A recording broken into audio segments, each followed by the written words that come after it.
দেশির মতন কাটবে, পুরো দেশি। দুটো ভাগ হতো বা তিনটে, তারপর এরকম লম্বা লম্বা করে করো বিনা ওটা কিনেছি কি করতে? কোনটাতে? এটাতে? আরে এটাতে একবার করেছিলাম, তারপর দেখলাম কি ওই ভাজার মতন বেশ টেস্ট হয় না। বেশি বড় বড় কেটো না, আবার সেদ্ধ হবে না বয়েল করার পর। ব্যাস ব্যাস, ওইগুলো আর কিছু হবে না। চলো তুমি আলু কাটো, আমি এদিকে রেডি করছি। দেখো আলুগুলো সেদ্ধ হতে বসিয়ে দিয়েছি, আর তাতে একটু নুন দিয়ে দেবো।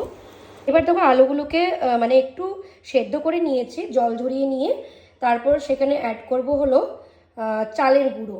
আমি কিন্তু চালের গুঁড়ো দিয়ে করছি। তারপর দেব হলো একটু ময়দা, একটু চিনি, একটু নুন, একদম সামান্য পরিমাণে হলুদ, একটু লঙ্কার গুঁড়ো, একটু অ্যাড করবো ব্ল্যাক পেপার। নেবো সবগুলো একসাথে ভালো করে মিক্স করে নেব।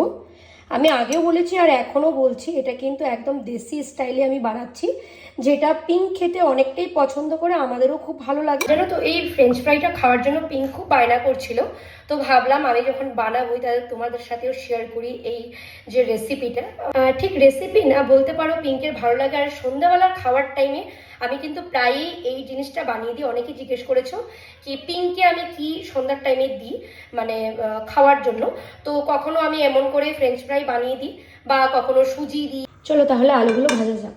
দিয়ে দিলাম রিফাইন্ড অয়েল। আমি কিন্তু সাদা তেল ইউজ করছি। বেশ ভালো করে কোটিংটা হয়ে গেছে দেখো আলুর উপর।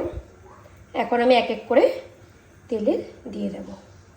এমন করে যদি তুমি আলুগুলো ভাজবে না, বেশ মুচমুচে হয় খেতে, সেটাই পিঙ্কের অনেকটা ভালো লাগে। তো ওই জন্য ও বলে যে কি মামা, কারণ যেহেতু এটা ফ্রেঞ্চ ফ্রাইয়ের মতনই কাটা, তো ওই জন্য ও বলে যে কি তোমার স্টাইলে ফ্রেঞ্চ ফ্রাইটা বানাও তো। এইটাই।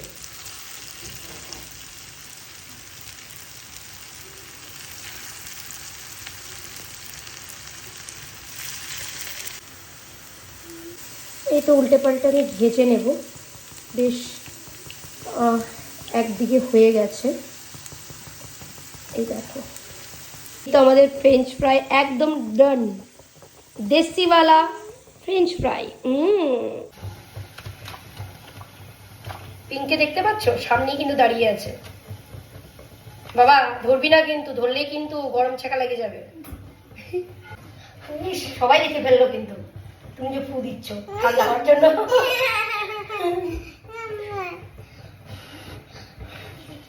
খেয়ে দেখো তো বাবা। ইস, ও বাবা, একবার অডিয়েন্সকে বলে দাও কেমন